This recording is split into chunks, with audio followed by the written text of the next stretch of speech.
He sits alone in the sterile glow of the hospital waiting room. The clock ticks. The fluorescent lights hum. No one is coming. His name isn't called. His phone doesn't ring. On paper, he's fine. His vitals normal. His diagnosis manageable. But inside, something deeper is happening. His blood pressure creeps upward. His stress hormone, cortisol, begins to flood his system. His immune defenses falter. And all of this is happening because he is alone. Can something as invisible as loneliness behave like a physical illness? Can a lack of human connection carry the same biological weight as a virus or a toxin? This is the paradox. You can be physically safe, financially secure, and biologically healthy, and still fall apart. In fact, people do, every day. Loneliness isn't just sad, it's dangerous. Studies now show that chronic loneliness increases the risk of heart disease, stroke, Alzheimer's, depression, and even early death. Its health impact is equivalent to smoking 15 cigarettes a day. It's more lethal than obesity, more corrosive than pollution, and yet it's invisible. The truth is unsettling. Loneliness doesn't just hurt, it changes you. It reshapes the brain, weakens the immune system, inflames the body, and rewires genes. And here's the most important part. Loneliness isn't a personal flaw or an emotional inconvenience. It's a biological signal, an evolutionary alarm bell designed to protect us. But in the modern world, that signal is going off constantly, and we've learned to ignore it. What if loneliness is not just a feeling, but a disease? And what if curing it starts not with medicine, but with understanding? In the 1970s, a young neuroscientist named John Cacioppo began asking a question that few in science were seriously considering. Could loneliness affect the body the way disease does? At the time, social connection was seen as a soft subject, important for happiness perhaps, but not something that could be measured or mapped in biological terms. Cacioppo challenged that idea. He started with animals. In his early research, he observed that rats kept in isolation showed marked changes in behavior and physiology. They were more stressed, healed more slowly, and had weakened immune systems. These weren't just sad or bored rats. They were sick, made ill by the absence of others. This observation would become the foundation of a radical new field, social neuroscience. Cacioppo's insight was simple, yet profound. Humans are not built to be alone. From an evolutionary perspective, we are hypersocial creatures. For early humans, isolation wasn't just emotionally painful, it was life-threatening. Alone, you couldn't gather food, fend off predators, or raise children. Evolution, in response, shaped our biology to treat isolation as an emergency. Just as hunger signals a need for food, and thirst a need for water, loneliness signals a need for social connection. It's a survival mechanism, not a weakness. As the field matured, the brain's role in loneliness came into sharper focus. Functional MRI studies revealed something astonishing. When people feel rejected or excluded, the same areas of the brain that process physical pain, particularly the anterior cingulate cortex, light up. In other words, being socially cut off doesn't just feel like it hurts. To the brain, it is pain. Social wounds are not metaphorical, they're neurologically real. Our need for others isn't a sentimental afterthought. It's embedded in the architecture of the mind. And yet, in today's world, that biological wiring is under siege. Despite living in an age of unprecedented digital connection, loneliness has quietly become one of the defining health crises of our time. In cities filled with millions of people, individuals report feeling more isolated than ever.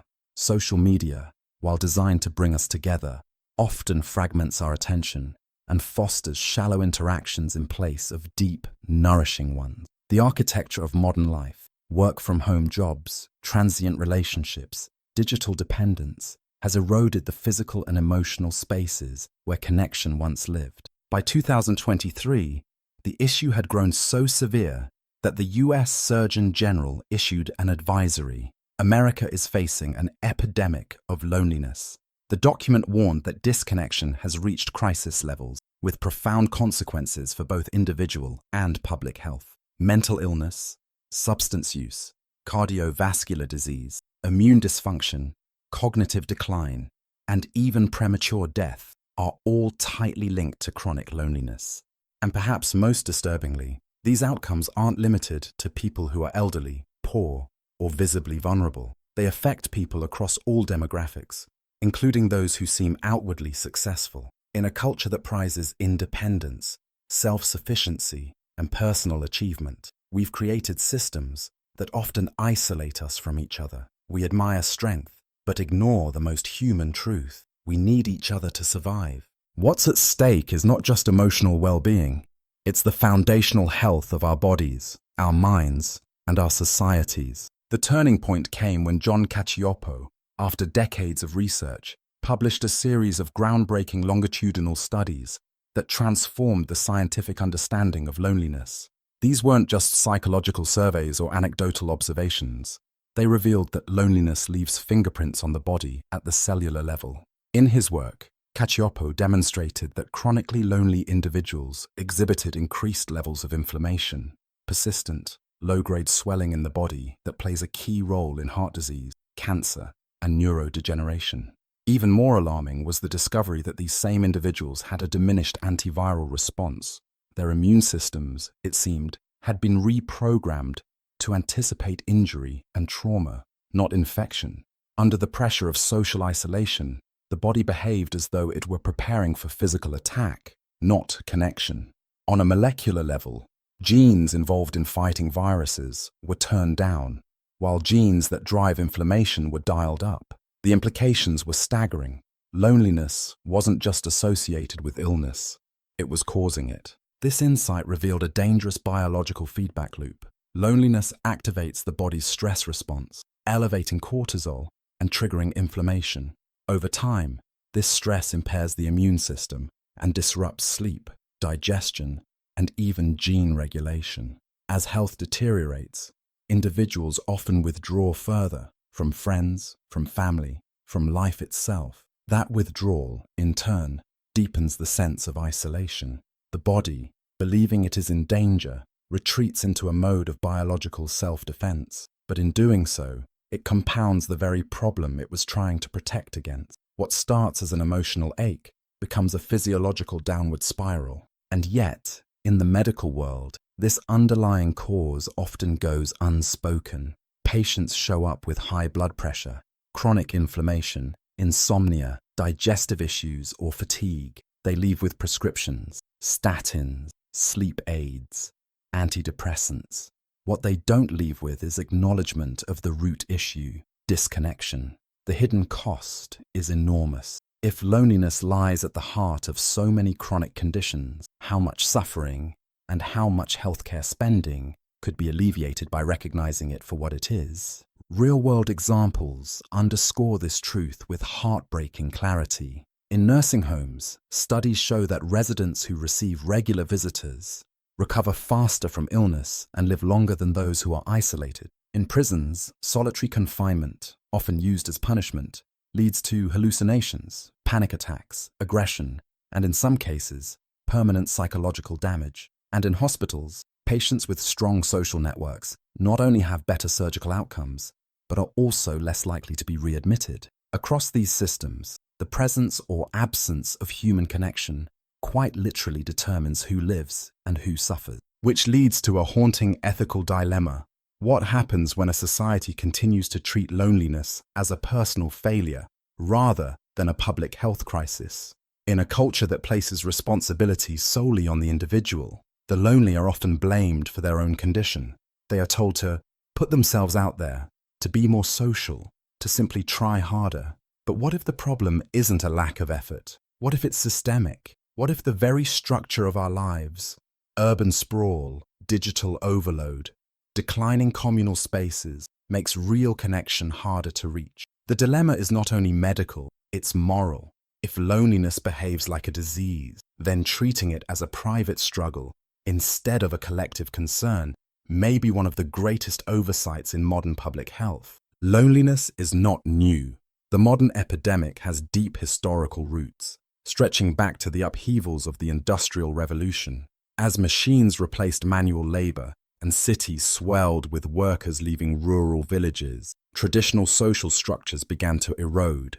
Extended families fractured, small communities dissolved, and people found themselves adrift in crowded yet impersonal urban centers. With progress came disconnection.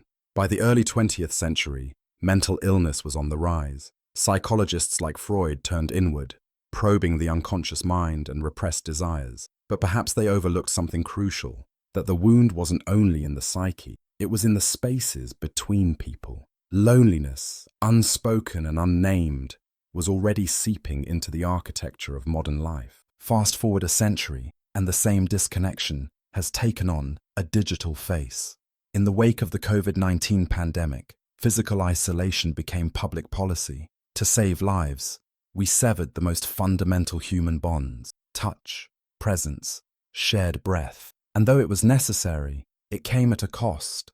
We're still measuring. Zoom became the new living room, the new classroom, the new hospital visit. But pixels can't replace proximity. As the world moved online, social anxiety surged, depression climbed, loneliness deepened. We began to ask, what happens to a species built for closeness when it can no longer gather? This raises deeply uncomfortable questions. Are we becoming biologically unfit for the world we've created? If community is a form of medicine, if connection regulates stress, immunity, and mental health, what happens when we design a society that isolates by default? We now live in sprawling cities with fewer third spaces, parks, libraries, places to simply exist together without spending money. Many of us work remotely, shop online, and manage relationships through screens. In building convenience, have we unbuilt connection? Layered into this crisis are powerful myths and misinformation. One of the most toxic beliefs is that loneliness signals weakness, that it's the result of a poor personality, low charisma, or lack of effort. But that belief is not only wrong, it's dangerous. Loneliness is not a personal flaw.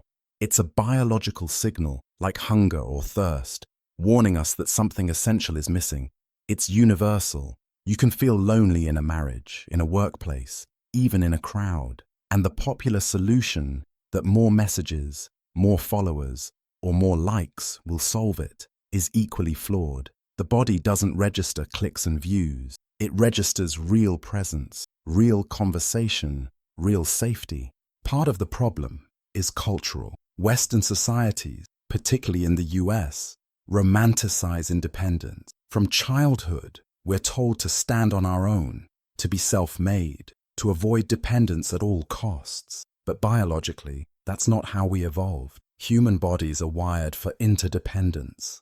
We regulate each other's nervous system. We co-regulate our stress. We thrive when we're not alone. The myth of rugged individualism is appealing, but it comes at a cost to both health and humanity. Meanwhile, the social systems that once buffered us are breaking down. Friends move away. Families scatter across cities, countries, continents.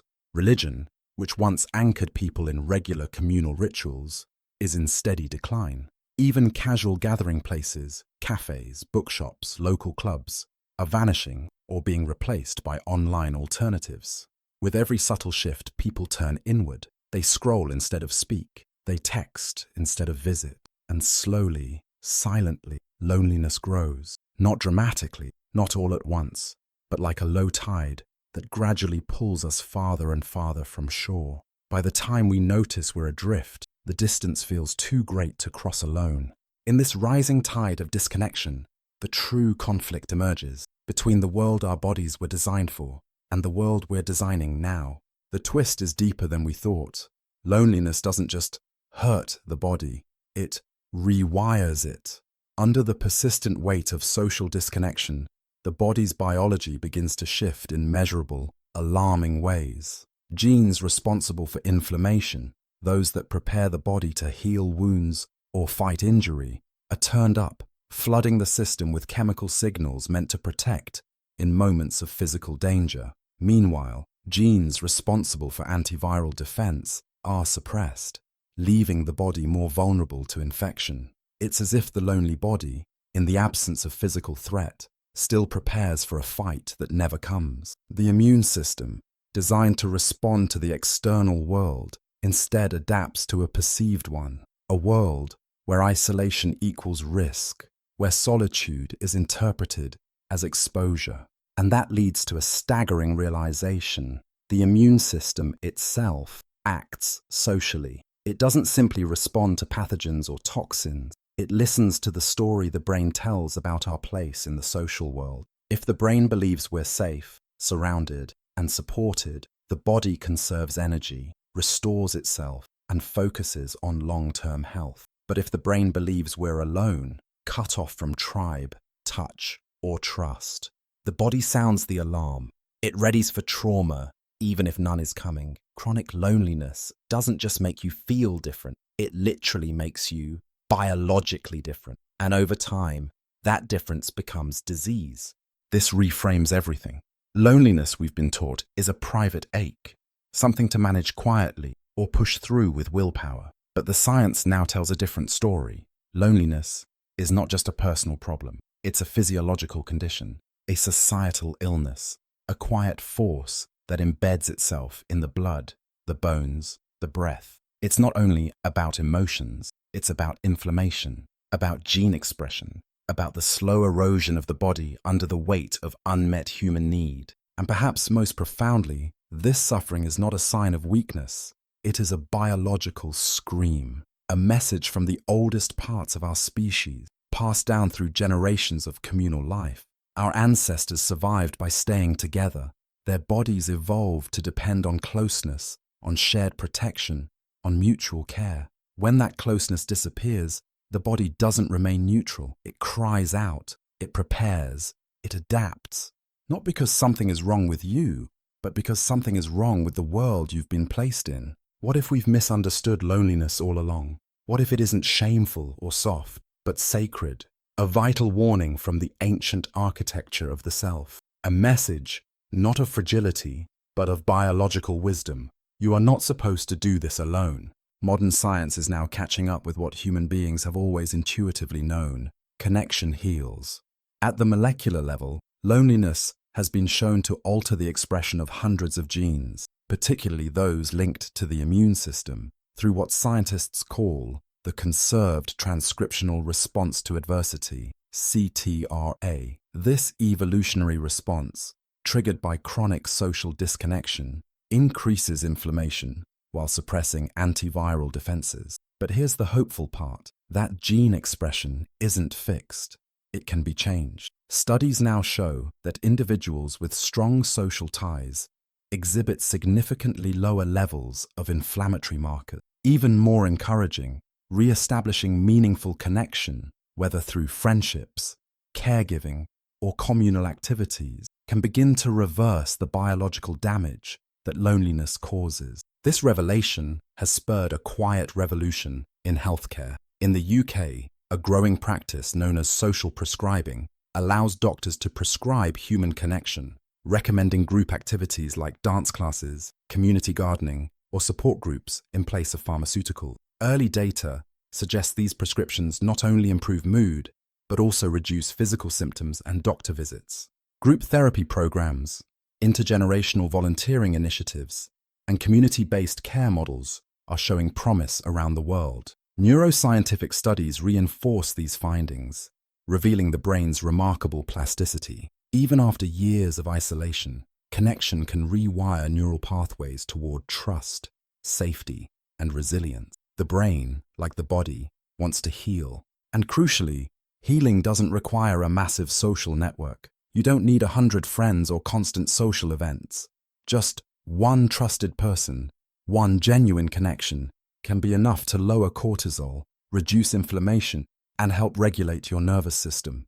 Even micro-interactions, a warm glance, a shared joke, a moment of laughter, can change body chemistry. Oxytocin rises, heart rate steadies, and the body re-enters a state of repair. These moments may seem small, but biologically, they are profound. They are medicine in motion. This shifts how we must think about community. It isn't a luxury. It's not a soft, optional part of life. It is a biological necessity, as vital to health as food, water, and air. That means loneliness must be treated not just in the therapist's office, but in the structure of society itself. Urban planners are beginning to design neighborhoods that promote gathering, green spaces, walkable areas, shared courtyards. Some cities have introduced third-place initiatives to revive libraries, cafes, and communal centers. Schools and clinics are starting to incorporate loneliness screenings, recognizing that emotional isolation can be as deadly as any chronic disease. Even technology designers are reconsidering how digital platforms might foster, not fracture, genuine human interaction. Ultimately, this science calls for a reimagining of what we call success. The old model, autonomy, independence, the isolated individual, may be efficient, but it's biologically unsustainable. The human body does not thrive in solitude. We are wired for interdependence. Healing the loneliness epidemic may require more than policy shifts or prescriptions. It may require something deeper, a cultural reckoning with how we live, how we connect, and what it truly means to be well. An old woman sits quietly on a weathered park bench. The trees around her sway with the breeze, their shadows stretching long in the afternoon sun. She watches children play, their laughter skipping across the pavement like stones across water. One little boy runs past her, then stops. He turns, meets her eyes, and smiles. She smiles back, softly, instinctively. For a moment, something subtle shifts in both of them.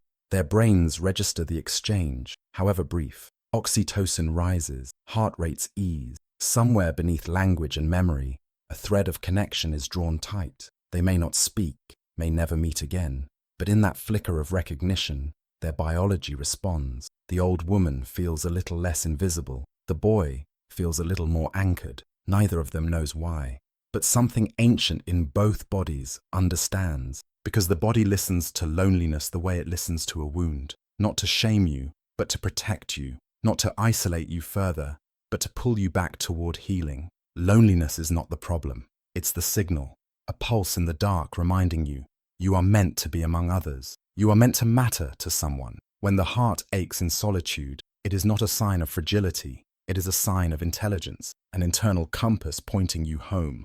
We've been taught to treat that ache as weakness, to numb it, suppress it, push through it. But what if it's wiser than we are? What if it's not something to hide, but something to heed? The truth is, we were never meant to do this alone. Not the grief, not the healing, not the ordinary days in between. Human beings are built to tether through presence, through touch, through shared breath and shared story. That isn't sentiment, it's biology. So what if, in our relentless pursuit of cures, for burnout, for depression, for chronic pain, for fatigue, we've overlooked the simplest medicine of all? Not a pill, not a protocol, but a person, a presence, a hand offered, a voice that says, I see you. And maybe, just maybe, the cure for many of modern life's diseases isn't locked away in a lab or buried in a genome. Maybe it's sitting right beside us, on a park bench, in a shared kitchen, in a warm moment of mutual recognition. The real question is, will we look up? Will we see each other in time?